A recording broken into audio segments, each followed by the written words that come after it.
Shalom banta perpulungan Tuhan, wari enda isapa kami kam, erpalaskan kuan-kuanan 10:5 ayat 33.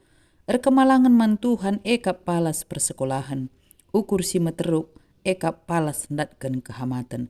Kekelangan ni Tuhan, kalak sir kemalangan man Tuhan, ekap jadi sada ulu kepentaran di tengah-tengah kegeluhanna. Jadi kepentaran nenda labu saja sidatkan alu kita mendapatkan pendidikan secara formal, tetapi ketika kita kemalangan man Tuhan, di bata pengajari kita ibas kai-kai pesi pelajari kita.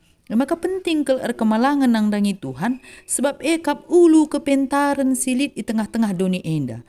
Jadilah saja kita pentar secara pemetah, tapi kita pebanci pentar secara perukuran adik kita kemalangan nang dangi Tuhan. Jana seterusnya isingatkan, ukur si metruk ekap palas ndatkan kehamatan. Adi kalak si metruk rukur, ia labonggit pegajang bana. Maka kalak pe malang nang dangi ia, janah kalak pe mahamat nang dangi ia.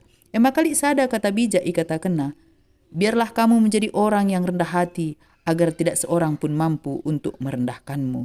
Jadi uga maka banci kita ndatkan kehamatan, jadilah kalak si metruk rukur. Lah perlu kita untuk banci mencari-cari nama kita saja, gelahna banci kita irgai kalak. Tetapi bagaimana kita bisa ihamati jelma sideban, cukup alu mutruk rukur. Janah salah sada ciri si mutruk rukur renda emekap ngasup kita ngergai jelma sideban. Janah pe kita tetap mengandalkan Tuhan di tengah-tengah kegeluhenta. Lah siakap kepentaran takai selit ibas kita. Lah siakap kebeluhan takai selit ibas kita. Tapi siakap ekrina.